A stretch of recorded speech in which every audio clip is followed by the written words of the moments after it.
Surgery కంటే hospital bill అంటేనే భయం. అదే మధ్య తరగతికి అందుబాటు ధరలో వైద్యం. Medistar hospitals. భర్తపై అనుమానంతో విడాకులు తీసుకున్న అంబిక. ఏమండి నేనేమన్నా అంటే అన్నా ఉంటారు కానీ అనుమానంతో విడాకులు తీసుకుంటారు ఎవరైనా? ఏంటో అదేంటలుడు, బట్టలు నువ్వు తీసుకెళ్తున్నావు. ఉతకడానికి ఏమోనండి. నువ్వు బట్టలు ఉతకడం ఏంటలుడు? ఏ నువ్వు ఉతుకుతావా? నువ్వు నేను ఉతకడం ఏంటి? ఇంట్లో లేడీస్ లేరు? లేడీసా? అదేనండి మీ మిస్సెస్ గారు. అదే పప్పి మమ్మీ గారు. ఏంటమ్మా ఈ అన్యాయం? కాఫీ ఇవ్వడం అన్యాయం ఏమిటి? కాఫీ ఇవ్వడం కాదు, అల్లుడు గారి చేతికి బకెట్ ఇవ్వడం. ఇంటికి వెళ్ళాలి వాషింగ్ మిషన్ అన్నారు. నువ్వు అల్లుడు గారి చేతి బట్టలు ఉతికిస్తే పప్పి బబ్బులు ఏమనుకుంటారు? అంటే మీ ఉద్దేశం ఏమిటి? ఇప్పుడు చెప్పమ్మా. ఇందాక చెప్పమ్మా. చెప్పమ్మా చెప్పు. అది నేను వద్దన్నా కూడా వినిపించుకోకుండా ఆయన ఉతుతానంటారు ప్రతిసారి కదండి. అవును. అంటే అల్లుడు గారికి నీ మీద బోళ్ళంత లవ్వు, నిన్ను కష్టపెట్టే ఇష్టం లేక అలా అంటూ ఉంటాడు కదా అల్లుడు? అవును మావయ్య. తీసుకెళ్ళి ఉతుకో. అలాగే ఉతుకుతాను. ఈ లోపు మీరు అన్నం కూర వండేసేయండి. ఏమిటమ్మా అన్యాయం? సారీ చూసుకోలేదు. వాళ్ళ గురించి కాదు, ప్రతి ఏ ప్రత్యక్ష దైవం నమ్మేటువంటి హిందూ సాంప్రదాయంలో పుట్టి అదితో వంట చేస్తావా? అది కదా పిల్లలు అసలు ఏంటంటే ఇప్పుడు వాళ్ళతో పనే ఉంది. పాపం అన్ని పనులు తనే చేస్తే ఇబ్బంది అని నేనే. పైగా సీఎం గారు ఏమంటున్నారు? శ్రమదానం చేయండి అంటున్నారు. అందుకే నేను శ్రమదానం చేస్తున్నాను. మీకంతగా శ్రమదానం చేయాలని ఉంటే కూరగాయల మార్కెట్కి వెళ్ళి కూర కొనుక్కురా, సూపర్ మార్కెట్కి వెళ్ళి సరుకులు పట్టరా, ఫ్లవర్ మార్కెట్కి వెళ్ళి అమ్మాయికి పూలు తీసుకురా. అది కాదు మావయ్య. అది కదా పిల్లలు. నేను మార్కెట్కి వెళ్ళి కూరగాయలు తీసుకొస్తాను. ఏమే ఈ లోపల నువ్వు బట్టలు ఉతుకు. అలాగేనండి. ఆహా మీ హెడ్ కి హ్యాట్స్ ఆఫ్ గురువు గారు. థ్యాంక్స్. ఏమే వంట అయిపోయిందంటే? ఏమైనా ఏంటి సొంత పిల్లని? నిన్నేనే వంట అయిపోయిందా అని అడుగుతున్నాను. సమాధానం చెప్పేంటి? అయిపోయిందండి. మీరు వెళ్ళి కూర్చోండి, తెచ్చి వడ్డిస్తాను. అలాగే త్వరగా వడ్డించు. మావయ్య మీరు తినేస్తారా? వడ్డించేస్తుంది. ముందు మీరు తినండి, తర్వాత మేము తింటాం. రాయ్. ఏంటి పోటీ స్పెషల్? దొండకాయ వేపుడు, బెండకాయ పులుసు. మీకు ఇష్టం లేనివి రెండేగా? అవునవును, ఈ రెండు అంటే నాకు చాలా ఇష్టం. అందుకే వండాను. బాగా తినండి. తినండి, ఆఫీస్కి వెళ్ళాలిగా. ఎలా ఉందండి? అదిరింది. ఒక్క ముద్దతోనే కడుపు నిండిపోయింది. ఇక చాలు. మీరు మరీను ఒక్క ముద్దకే ఎలా కడుపు నిండుతుంది? చూడండి బాబాయ్ గారు. ఏమా పిల్లలతో పనుందా? అస్సలు లేదు, మీరు అక్కడే కూర్చోండి. మీరు తినండి. ఏమండి బయలుతున్నారా? అవును. ఏ షూస్ ఏమైనా తుడమంటారేమోనని. అక్కర్లేదులే. అయితే ఇంతవరకు సెటిల్ చేసేయండి. ఏంటది? ప్యాంటుకి 150, షర్టుకి 120, లుంగికి 90, టవల్కి 50, కర్చీఫ్కి 25, అన్నం వండినందుకు 100, బెండకాయ పులుసుకి 50, దొండకాయ వేపుడికి 75, వడ్డించినందుకు 100, కంచం కడిగినందుకు 150. ఏంటిది? బట్టలు ఉతికినందుకు, వంట చేసినందుకు బిల్లు. మరి ఇంత? 5 స్టార్ హోటల్ లో కూడా ఇంత ఉండదే? ఉంటే నాకేంటి, ఉండకపోతే నాకేంటి? నా రేట్ అది. ఇవ్వండి. గొప్ప కేసు తగిలిందిరా బాబు. నైట్ భోజనం కూడా నన్నేమంటేమంటారా? వద్దులే తల్లి, ఇంకా నీ చేతులతో మంచినీళ్ళు కూడా ఇవ్వద్దు. అయ్యో. మిస్టర్ ప్రతాప్, నీకు గుడ్ న్యూస్ అయ్యా. నేను 10 రోజుల పాటు కూర్చొని కష్టపడి మంచి స్టోరీ తయారు చేశాను. దాన్ని గాని సీరియల్ గా తీసి మన టీవీలో వేస్తే దెబ్బకు మూతపడిపోతుంది. మరి అక్కడే రిమోట్ లో కాలేదు. లేకపోతే ఏంటి సార్? గాడి చేసే పని గాడి చేయాలి, గుర్రం చేసే పని గుర్రం చేయాలి. అంటే నేను ఇప్పుడు గాడిదనా గుర్రానా? వాటిని ఇన్సల్ట్ చేయటం ఎందుకులేండి. అదే కదా. ఇదిగో ఆ కథకి బ్రహ్మాండమైన టైటిల్ కూడా పెట్టాను. ఏంటది? యాంటనా మీద కాకిరెట్ట? కాదు, నెత్తి మీద గుడ్డ. ఎలా ఉంది? సింబాలిక్ గా చాలా బాగుంది. టైటిల్ లోనే మన భవిష్యత్తు కనిపించేస్తుంది.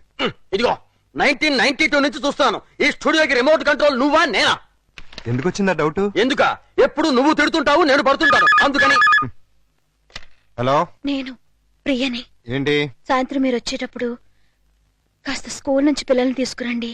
మార్నింగ్ డ్యూటీ నాది, ఈవినింగ్ డ్యూటీ నీది. మర్చిపోయావా? లేదు, సడన్ గా ఎందుకో ఒంట్లో బాలేదు. ఏమైంది? కాస్త జ్వరంగా ఉంది. సారీ ప్రియా, అయితే నువ్వు ఇంటికి రెస్ట్ తీసుకో, నేను పిల్లల్ని తీసుకొస్తాను. Thank you. సార్ కథ చెప్పమంటావా? వద్దు, నాకు ఈ పూట లీవ్ కావాలి. దేనికి? మెంటల్ గా ప్రిపేర్ అయ్యి రేపు ఉంటావా? అవును. అయితే వెళ్ళు.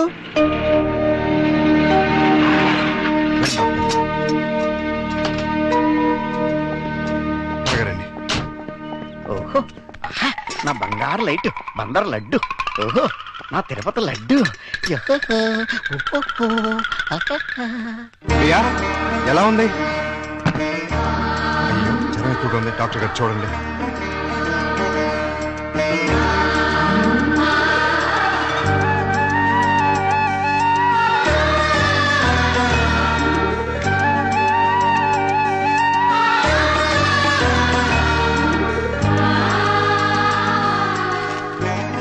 టాబ్లెట్స్ తెచ్చివాడండి. అలాగే వస్తాను. ప్రియా నీ మందులు తీసుకొచ్చేస్తాను.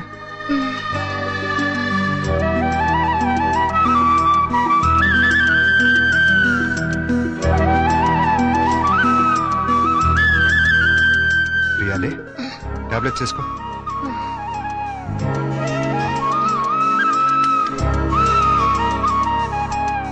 రమ్మ చూసారా ఏమంటుందో? ఏమంటుంది? నాది ప్రేమించే వయసే గానీ ఎవరిని ప్రేమించలేదు. మావయ్య నేను ప్రియని చూస్తుంటాను, మీరు వెళ్ళి స్కూల్ నుంచి పిల్లల్ని తీసుకురండి. అలాగే. చూసారా ప్రియం చూసుకుంటాడట. ఇంకెక్కడ కూర్చున్నారండి? అదండి మన వాళ్ళు. అదా డాడీ డాడీ ఏయ్, ఏయ్, చూడు డాడీ బబ్లు నన్ను ఎలా పడుతున్నాడో. లే డాడీ అదే నన్ను గిచ్చింది. ఏయ్. నిన్న అసలు ఇదిగో ఉండు, మీకు ఉంటో బాలేదు. అలా చెకండి, బయటికి వెళ్ళి ఆడుకోండి. పండి రా పప్పి. ప్రియా ప్రియా లే, జ్యూస్ తాగుదు కానీ లే. వద్దండి. ఏం తినలేదు కదా, నీరసంగా ఉంటుంది. లే అది. డాడీ స్కూల్ కి టైం అయిందిరా. ఆ?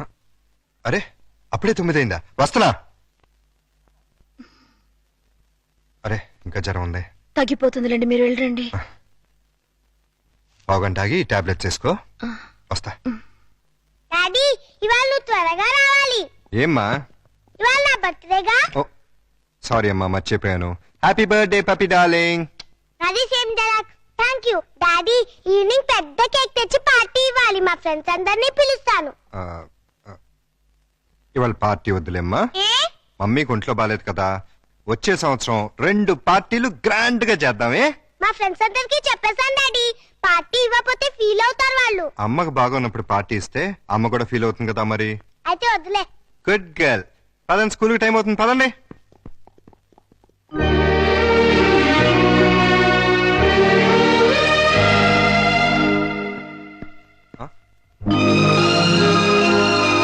పప్పి బర్త్డే ఏర్పాట్లు ఎలా ఉన్నాయి అల్లుడు గారు? బ్రహ్మాండంగా ఉంది. ఇన్నాళ్ళకి నీ లైఫ్ లో ఒక్క మంచి పని చేసావు. అంటే ఇన్నాళ్ళు మేము చేసింది స్కామ్లు బోఫోర్స్లునా? నాకు తెలియకడతాను, మీరు మంచి పనే చేశారండి. మనవరాల బర్త్డేకి ఇంత గ్రాండ్ గా అరేంజ్ చేశారు కదా. ఏంటి ఈ డెకరేషన్ అంతా ఏం చేశారనుకుంటున్నారా? ఈయన కాదండి బాబు, మరి ఎవరు చేశారు? మన ప్రియమ్మ గారండి. రండి, పప్పి చేత కేక్ కట్ చేయించండి. ఏంటి ప్రియ ఇదంతా? అసలే నీకు ఒంట్లో బాలేదు. ఇప్పుడు బానే ఉన్నానండి. అయినా సరే ఇంత శ్రమపడి. తల్లిగా అది నా బాధ్యత. పుట్టినరోజు పండుగ సంవత్సరానికి ఒక్కసారి వస్తుంది. పప్పిని డిసప్పాయింట్ చేయడం నాకు ఇష్టం లేదు. రండి, కేక్ కట్ చేయించండి. భార్యాభర్తలిద్దరు కలిసి జాయింట్ గా కట్ చేయించాలి. అప్పుడే పిల్లలు ఆనందపడతారు. కానివ్వండి. త్వరగా కట్ చేయించండి, ఆకలిస్తుంది. పపి క్యాండిల్ లేదు. గట్టిగా. Happy birthday to you. Happy birthday to you. Happy birthday to you. Pakistan ఇండియాలో ఉండే అల్లుడు అమ్మాయి ఇవాళ హైదరాబాదు సికింద్రాబాద్ లా కలిసి మెలుచున్నారా? ఇంకా 10 రోజులు ఆగితే వాళ్ళిద్దరి మధ్య బాగా ఎఫెక్షన్ పెరిగిపోయి విజయవాడ బెజవాడ ఒకటైపోతారు. అయితే ఇప్పుడే వాళ్ళని విడదీయాలి. విడదీయాలా? ఖాళీగా ఉన్నోడు క్యాట్ కటింగ్ చేయడం అంటే ఇదే. వాళ్ళిద్దరు విడిపోయినంత కాలం కలపడానికి ప్రయత్నం చేశారు. తీరా వాళ్ళిద్దరు కలవబోతుంటే విడగొడతానంటారేంటి? ఆత్రేయ గారు ఏమన్నారు? మీతో ఏమన్నా అన్నారేమో గానీ నాతో ఏమనలేదు. విడదీస్తే విరహం పెరుగుతుంది, దూరం అయ్యే కొద్దీ దగ్గర వాళ్ళని అనిపిస్తుంది అని అన్నారు. వాళ్ళు ఎప్పటికీ కలిసి ఉండాలంటే ఇప్పుడు విడదీయాలి. ఓహో అలా వచ్చారా? నువ్వెలా రావాలో చెప్తాను రా. నమస్కారం అండి. ఏంటిలా వచ్చావు? నేను రాలేదు, ప్రతాప్ గారు పంపించారు. దేనికి? మీ మధ్య అకౌంట్ బ్యాలెన్స్ ఉందంట కదండి, అది క్లియర్ చేసి రమ్మన్నారు. ఇదిగోండి 5,000. అకౌంటా? అదేనండి, నిన్న వాళ్ళ పాప బర్త్డే చేశారు కదా. చేస్తే కేక్ 500, చాక్ 100, డెకరేషన్ 1000, టీలు టిఫిన్లకు 1000, బూడగల కింద 250, సర్వీస్ ఛార్జీల కింద మిగతా అమౌంట్ ఇచ్చిరమ్మన్నారండి. నిజంగానే ఆయన పంపించారు ఈ డబ్బు?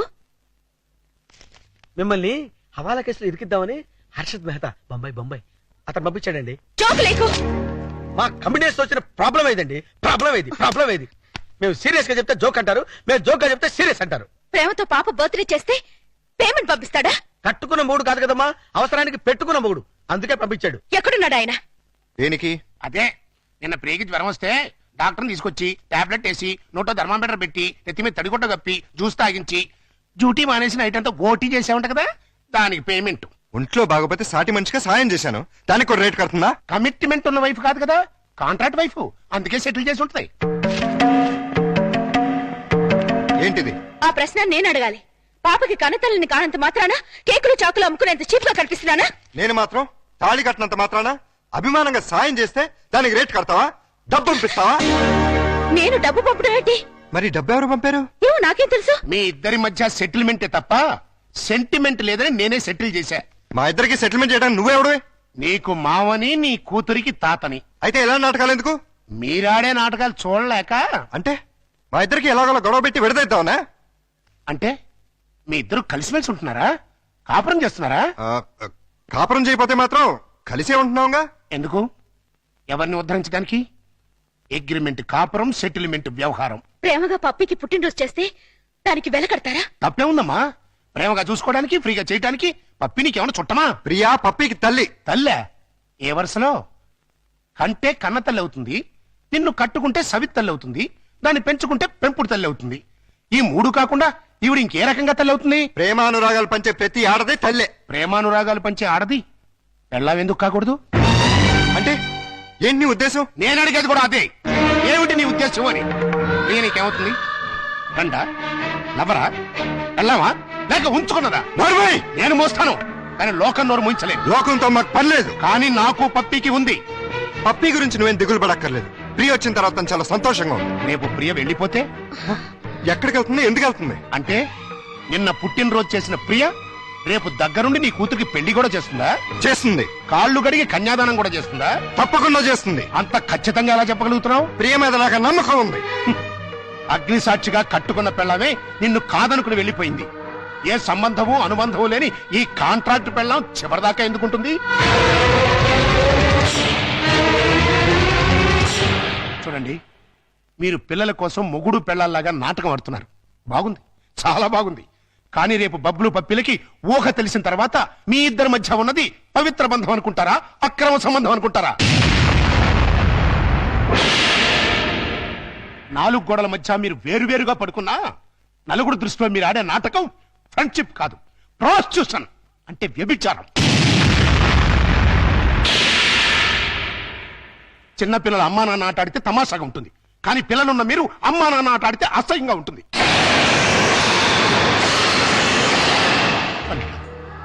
నువ్వంటే నాకెంతో ఇష్టం. ప్రియ అంటే నా కూతురు కంటే ఎక్కువ ఇష్టం. మీ ఇద్దరు పుణ్యమాని ఆ ఇద్దరు పిల్లలు తల్లి తండ్రి లేని లోటు లేకుండా ఆనందంగా ఉన్నారు. ఆ ఆనందాన్ని వాళ్ళకి శాశ్వతం చేయండి. మీ అనుబంధాన్ని శాశ్వతం చేసుకోండి.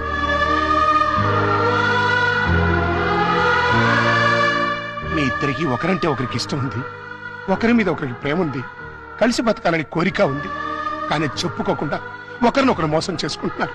ఎందుకు? అయినా ఇందులో తప్పే ఉంది. మీ ఇద్దరి జీవితాల్లోనూ గతం ఒక పీడక. అది మర్చిపోయి ఆనందంగా జీవించండి. కాదంటే ఈ నాటకానికి తెరదించేయండి. పిల్లలకు నిజం చెప్పేద్దాం. తల్లి తండ్రి లేరని 4 రోజులు ఏడుస్తారు, ఆ తర్వాత మర్చిపోతారు. అంతేకాని ఇలా ఉండి లేకుండా వాళ్ళ నలుగురిలో నవ్వులు పాలు చేయకండి. ఒక్క మాట, రేపటి నుంచి ప్రియ నీ భార్యగా ఉంటేనే పప్పి ఇంట్లో నీ కూతురుగా ఉంటుంది. లేకపోతే నా మనవరాల్ని నీ నుంచి శాశ్వతంగా దూరం చేస్తా. అడ్డొస్తే కిడ్నాప్ చేసి మరీ ఎత్తుకుపోతా.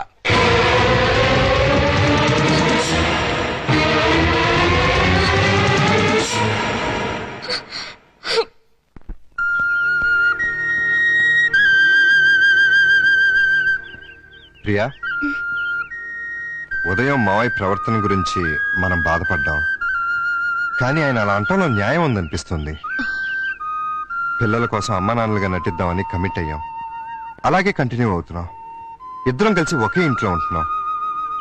రేపు మన ఇద్దరి మధ్య మనస్పర్ధలు వచ్చి విడిపోతే మనం ఎందుకు విడిపోతాం? భార్యాభర్తలే విడిపోతున్నారు. ఏ బంధుత్వం లేని మనం ఎందుకు విడిపోలేం?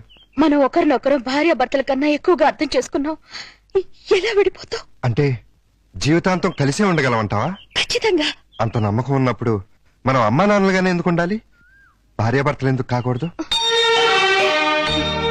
నువ్వు పప్పికి మంచి తల్లిగానే కాదు, నాకు మంచి భార్య కాగలవు.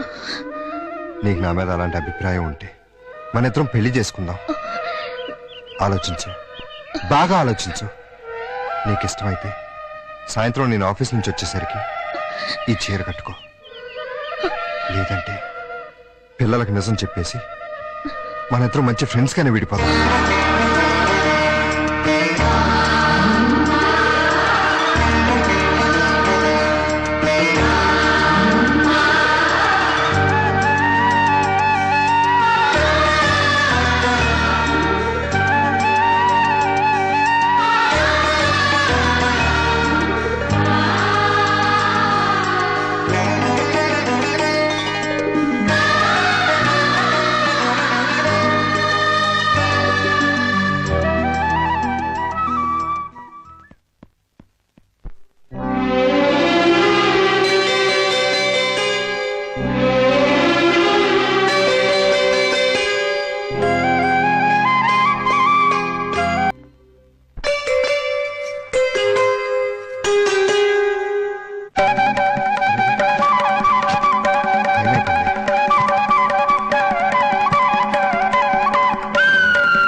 నా నెత్తి మీద కొట్టేం చేశావు?